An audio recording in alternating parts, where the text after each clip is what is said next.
यानी शैतान की मौत कैसे होगी, मलकुल मौत किस तरह उसकी रूह निकालेंगे, आइए जानते हैं इस वीडियो में।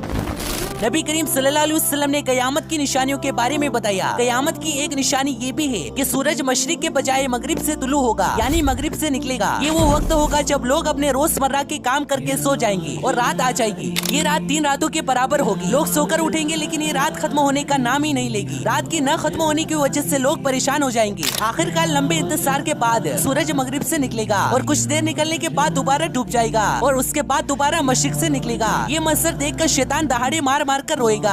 शैतान को इस तरह रोते देखकर उसके चेले उससे कहेंगे, हज़रत हमने आपको कभी इस तरह रोते नहीं देखा, आज क्या हो गया? वो कहेगा, तुमने नहीं देखा, सूरज मगरिब से तुलू हो गया, ये मेरी मौत की निशानी है। अल्लाह ताला मलकुल मौत से फरमाएगा, मैंने आज तुमको तुम्हारे मददगार फरिश्तों के बराबर कुव्वत और ताकत दे दी। जाओ मेरे गुस्से और मेरे गज़ब का लिबास पहनकर और इब्लीस मलहून की रूह निकालो और उसके साथ तमाम इंसानों और जिन्नातों की रूह भी कब्ज़ करो और दोज़ख के दरोगा से कह दो कि दोज़ख के दरवाजे खोल दे।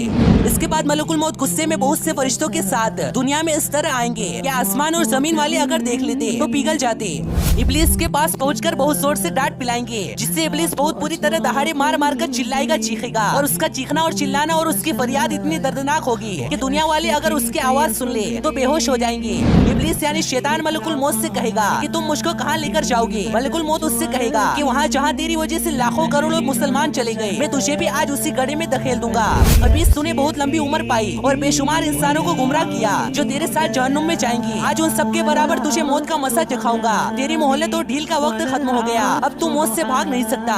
इब्लीस घबराकर मशरिक की तरफ भागेगा तो कभी मगरिब की तरफ, लेकिन हर तरफ अपने सामने मलकुल मौत को पाएगा। वो जमीन में गोता लगाएगा और दूसरी जगह से निकलेगा, मगर वहाँ पर भी मलकुल मौत को पाएगा। वो समुद्र में घुसने की कोशिश करेगा तो समुद्र उसको बाहर निकाल कर फेंक देगा। उसके बाद वो हज़रत आदम अलैहिस्सलाम की कब्र के पास पहुँच जाएगा और कब्र के सामने खड़ा होकर कहेगा, ए आदम, तुम्हारी वजह से मैं मलून और मरदूद हो गया, काश कि तुम पैदा ही न होते। फिर मलकुल मौत से फरमाएगा, ए मलकुल मौत, कितनी तकलीफ और सख्ती के साथ मेरी जान निकालोगे? फरमाएंगे, जितने लोग जहन्नुम में मौजूद है उन सबकी मौत से कई ज्यादा तुम्हारी मौत दर्दनाक होगी। ये सुनकर इब्लीस यानी शैतान तड़प जाएगा, चीखेगा, चिल्लाएगा और इधर उधर भागेगा और जिस जगह इब्लीस की मौत लिखी है उस जगह जाकर गिर जाएगा। वो जगह आग के अंगारों की तरह सुर्ख लाल होगी और वहाँ जहन्नम की संडासियां लगी होगी। उन संडासियों से तड़पा तड़पा कर उसकी जान निकाली जाएगी। हज़रत आदम अलैहिस्सलाम और हव्वा अलैहिस्सलाम से कहा जाएगा, जरा अपने दुश्मन को तो देखो किस तरह जिल्लत के साथ मर रहा है। वो देखकर कहेंगे, या अल्लाह, तूने हम पर अपनी नेमत को मुकम्मल फरमा दिया। इस तरह इब्लीस यानी शैतान की रूह निकाली जाएगी और वो अपने अंजाम तक पहुँच जाएगा।